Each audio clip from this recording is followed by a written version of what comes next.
स्वागत है आपका मेरे YouTube channel Gauri Ganesh TV में।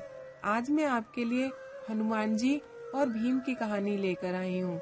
कहानी को अंत तक सुने जिससे कहानी का फल आपको प्राप्त हो।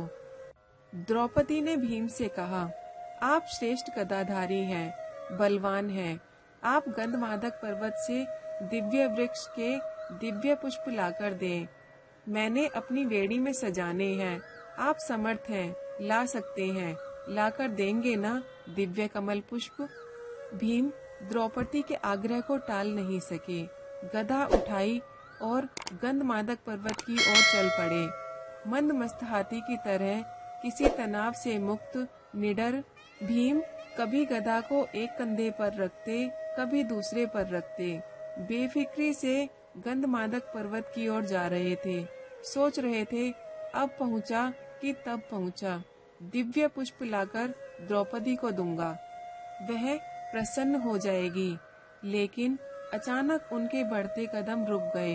देखा, एक वृद्ध लाचार और कमजोर वानर मार्ग में एक बड़े पत्थर पर बैठा है। उसने अपनी पूंछ आगे से उस पत्थर तक बिछा रखी है जिससे रास्ता रुक गया है।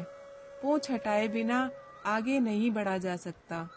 अर्थात उस वानर ने अपनी पूंछ से मार्ग को रोक रखा था और कोई भी बलवान व्यक्ति किसी को उलांघकर मार्ग नहीं बनाता, बल्कि मार्ग की बाधा को हटाकर आगे बढ़ता है। बलवान व्यक्ति बाधा सहन नहीं कर सकता, या तो वह बाधा को हटाता है या उस बाधा को मिटा देता है।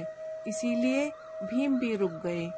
जब मंद अहंकार और शक्ति बढ़ जाती है तो आदमी अपने आप को आकाश को छूता हुआ समझता है और अत्यधिक निरंकुश शक्ति ही व्यक्ति के विनाश का कारण बनती है।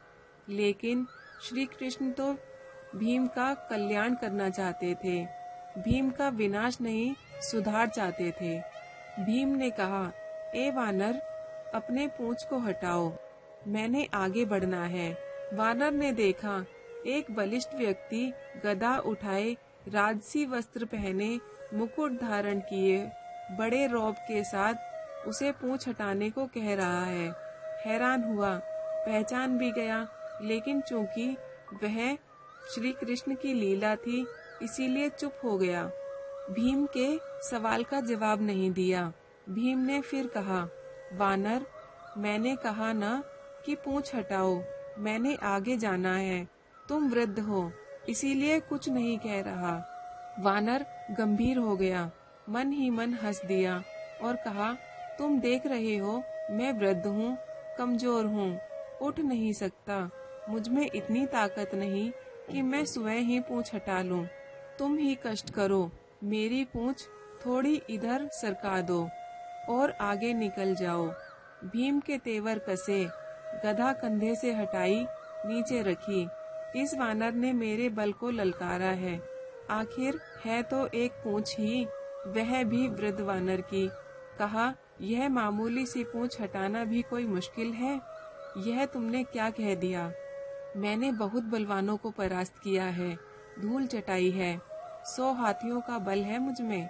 इतना कहकर भीम ने अपने बाएं हाथ से पूंछ हटाने को यों पकड़ा जैसे एक तिनके को पकड़ रहा है कि उठाया, हवा में उड़ा दिया, लेकिन भीम से वह पूंछ हिली भी नहीं। हैरान हुआ, फिर उसने दाएं हाथ से पूंछ को हटाना चाहा, लेकिन दाएं हाथ से भी पूंछ तिल मात्र नहीं हिली। भीम ने वानर की तरफ देखा, वानर मुस्कुरा रहा था। भीम को गुस्सा आ गया। भीम ने दोनों हाथों से भरपूर जोर लगाया, एक पांव को पत्थर पर रखकर आसरा लेकर फिर जोर लगाया, 2-3 बार, लेकिन हर बार भीम हताश हुआ।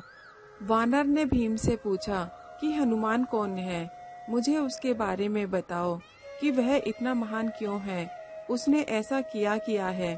भीम ने कहा, तुम इतने मूर्ख और अज्ञानी कैसे हो सकते हो? तुमने शक्तिशाली हनुमान के बारे में नहीं सुना, जिसने श्री राम की पत्नी सीता की खोज में 100 योजन चौड़ा समुद्र लांघा और लंका पहुँचे। दरअसल तुम अनभिज्ञ हो। वह वानर सिर्फ मुस्कुरा रहा था और भीम वानर की पूंछ हटाने की कोशिश कर रहे थे। उसने बहुत बल लगाया उसकी पूंछ हटाने में, किंतु उस वानर की पूंछ टस से मस नहीं हुई। भीम को कुछ अलग सा महसूस हुआ और उसने उस वानर से कहा, आप कोई साधारण वानर नहीं है, कृपया करके बताएं आप कौन हैं। तब वानर ने कहा, भीम, मैं वही हनुमान हूँ जिसके बारे में अभी तुम बता रहे थे। मैं ही तुम्हारा बड़ा भाई हूँ। तुम्हारा रास्ता आगे खतरनाक है। यह रास्ता देवताओं का है और यह मनुष्य के लिए सुरक्षित नहीं है। इसलिए मैं तुम्हारी रक्षा के लिए आया था। मैं जानता हूँ कि तुम यहाँ सुगंधित कमल पुष्प लेने आए हो। मैं तुम्हें वह तालाब दिखाऊंगा जहाँ वह पुष्प उगते हैं। तुम वहाँ से जितने चाहो पुष्प लेकर यहाँ से जा सकते हो। भीम बहुत खुश हुए और वे हनुमान जी के सामने झुककर उनसे अनुरोध करने लगे कि मैं आपका वह विशाल रूप देखना चाहता हूँ जिससे आप 100 योजन चौड़ा समुद्र लांघकर लंका की भूमि पर पहुँचे थे। हनुमान जी ने अपने उस विशाल रूप को धारण कर भीम को दर्शन दिया। भीम उनके विशाल रूप को देखकर दंग रह गए और अपनी आंखें बंद कर ली। फिर हनुमान जी अपने साधारण रूप में आकर भीम को गले लगा लिया और भीम धन्य हो गए। हे हनुमान जी महाराज, जैसे आपने भीम को दर्शन देकर उन्हें धन्य किया, वैसे ही इस कहानी को कहते सुनते हुंकार भरते सभी को दर्शन देकर उनका जीवन धन्य करना। जय हनुमान जी महाराज की। आपको ये कहानी कैसी लगी कमेंट बॉक्स में जरूर बताएं। मेरे चैनल को लाइक करें, शेयर करें और सब्सक्राइब करके बेल आइकन के बटन को जरूर प्रेस करें, जिससे आने वाली हर कहानी आप तक सबसे पहले पहुंच सके। मिलते हैं एक और नई कहानी के साथ। राधे राधे।